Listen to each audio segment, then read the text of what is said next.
like, we're about bringing system change out there when the systems in here are actually frozen in time.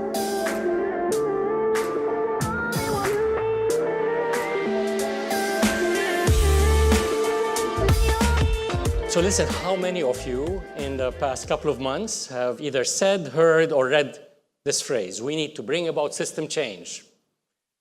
Most everybody. Let's see, we need to create impact at scale. All right? We need a new way of thinking. One more, I hope. Oops. We need to be adaptive and agile. Yes, yes. Great stuff. We've all drank the Kool-Aid. The question is, how, right? So I'm going to do another kind of quick pop quiz around this organizational chart. I want you to just think for a second, which era, which period is this from? So show of hands, those who think it's from the 1930s. Not many, not many. Well, a few in the back. 1950s. Right, we've got a few more hands. 1980s. Another few. The 2000s. Yeah, we have a few.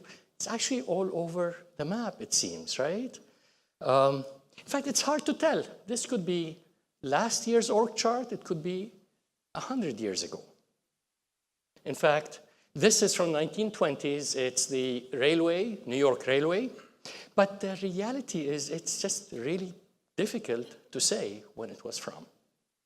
So ponder the thought here that the way we describe how we relate to one another in organizations hasn't changed in over 100 years. And yet, we're being asked, and we are actually leaping into changing everything about the way we work, the way we relate to each other, and so on. So, like, we're about bringing system change out there when the systems in here are actually frozen in time. You know, we're trying to unleash people to do their best work when maybe we are prisoners ourselves. So something doesn't add up in this equation. So what do we do? Do we give up? Of course not, right? And I think some of you might be now expecting me to say, and the stuff that we do, the 100-day challenge thing, is the third way, is the answer. And full disclosure, I used to believe that, but I don't anymore. Don't get me wrong, the teams we work with on these 100-day challenges do incredible things and generate incredible results. I'll talk about them in a second. But they do that because of a loophole in the system. We're not really transforming the system. We're just whetting the appetite. And I'm going to tell you what I mean by that. But first, I know some of you have heard, and in response to the question about the 100-day challenges, some of you even have been a part of these. But just to level the playing field, I'll give you the cliff notes about the 100-day challenges. So this kind of the gig that we do is we bring teams from different organizations in a community and challenge them to set unreasonably audacious goals that they want to achieve in 100 days and provide some support, and more often than not, they actually surprise themselves, as you heard, and actually achieve them. In fact, the reason Megan invited me to speak today is we've been applying this way of working recently into the youth homelessness space with some pretty interesting results. I'll share a couple with you. So this is from the 3 communities we worked with first in LA, Austin, Cleveland. At the end of the 100 days, 413 young people had exited homelessness. The next set of communities on the West Coast in Washington State, 614 young people were housed in 100 days. In fact, we have some people from one of the communities, King County, Seattle, here. Is Aja here by any chance? Aja, can you stand up? All right. So Aja was the team leader of the 100-day team in Seattle. And I was going to ask you to give her a round of applause, but you already did. So there we go. And for her and for her team, and for King County. I think, by the way, they so far hold the record, 340 in 100 days that exited homelessness. And again, full disclosure, Seattle, not an easy place to work with, but they came through, all right? So thank you for that. And just so you know, we've been doing this work actually in a variety of sectors in 18 countries around the world, and we see similar results coming out of these 100-day challenges when we do this work. I'm digressing though, because I want to come back to the system and the loophole. And I want to do that by telling you a story that I've read about a psychiatrist and a broken marriage. So this man comes to a psychiatrist and said, listen, I am just fed up with my marriage with my wife. She is inattentive, always absorbed with work. I've tried everything possible. It's just like this, there's nothing there anymore. And I've talked to her, I've reasoned with her, I've argued with her.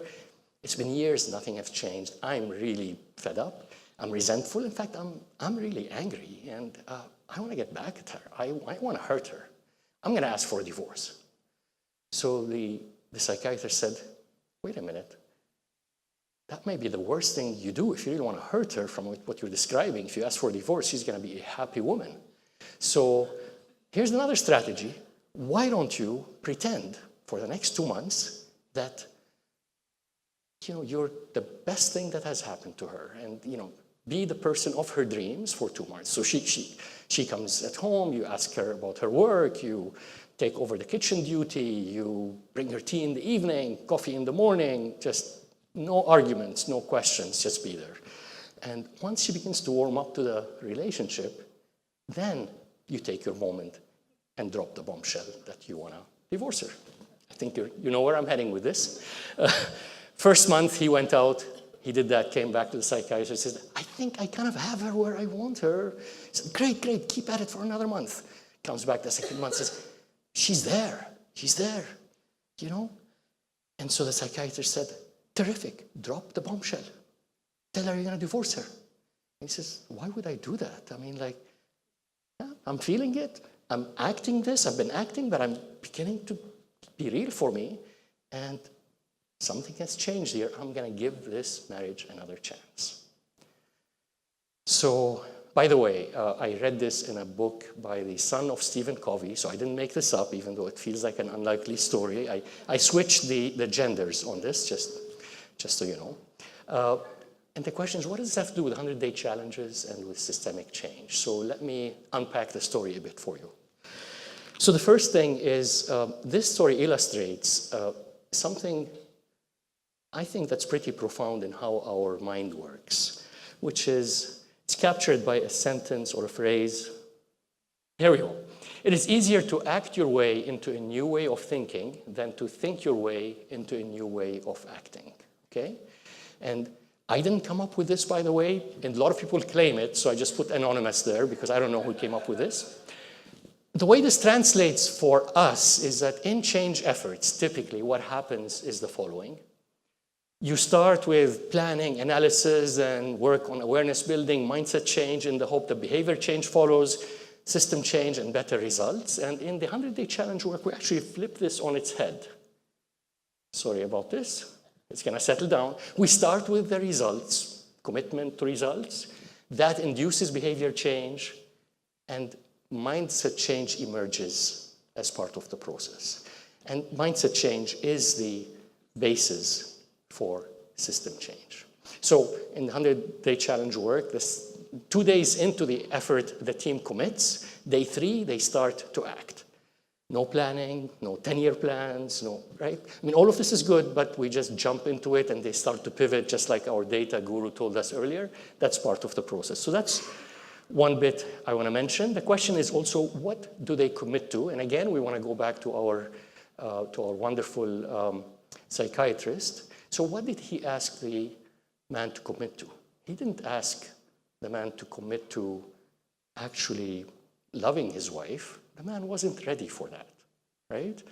He actually asked him to commit to getting her to a place where he can hurt her. So that's like the motivation was hurt, right?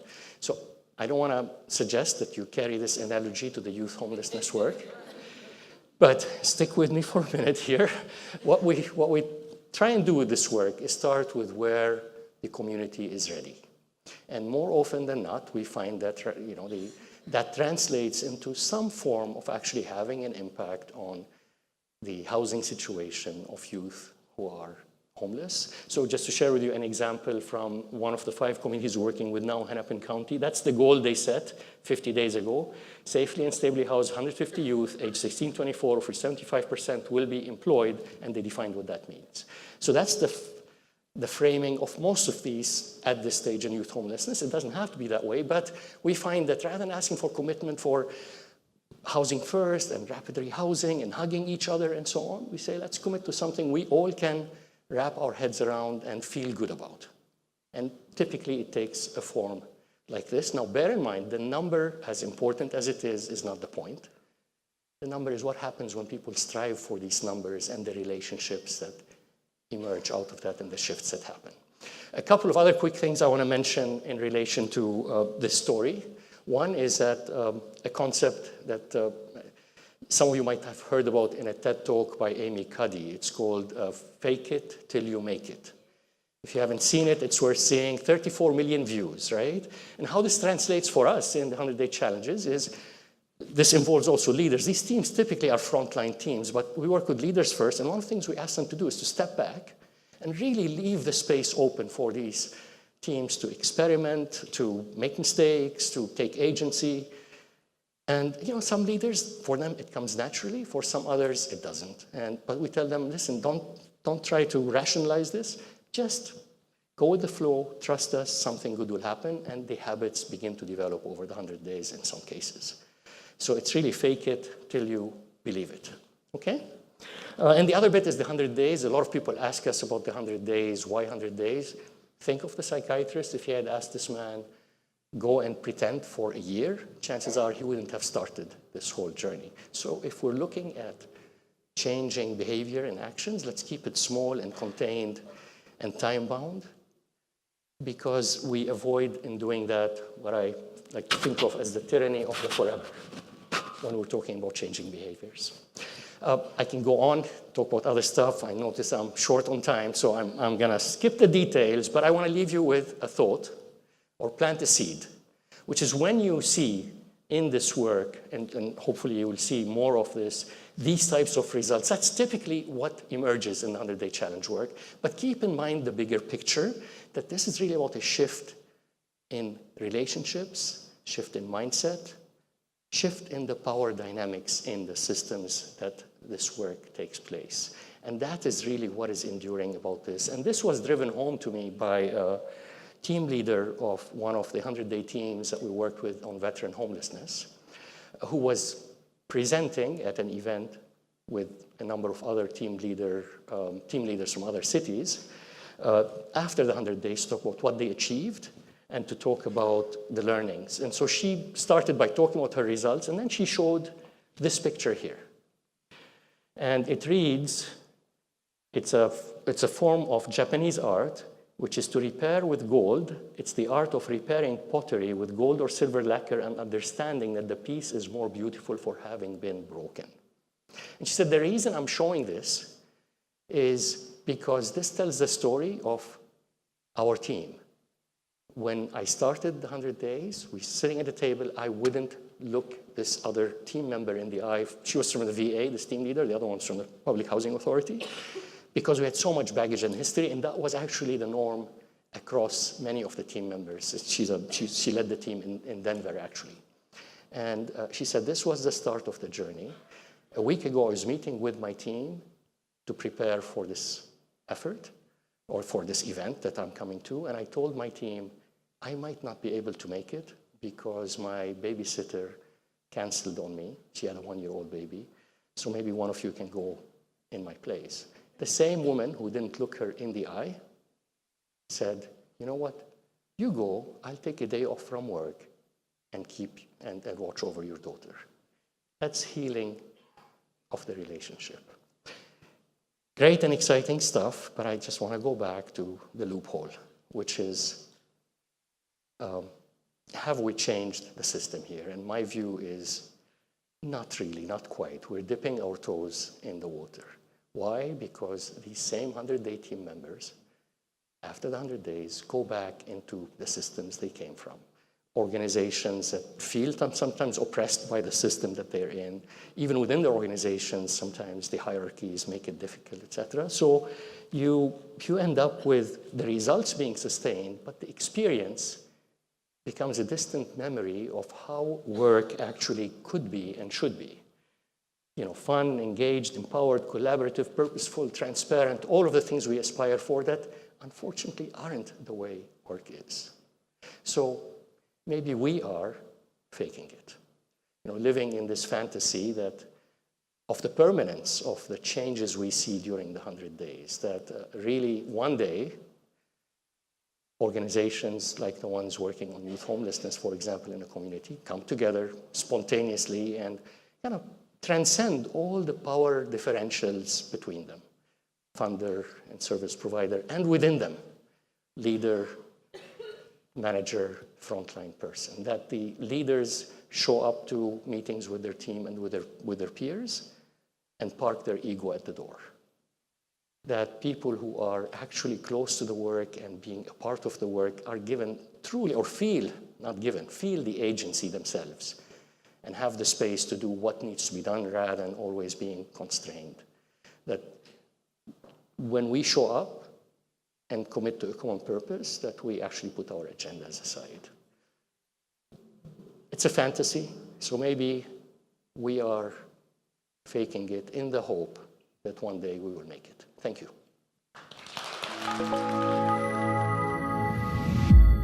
We're about bringing system change out there when the systems in here are actually frozen in time.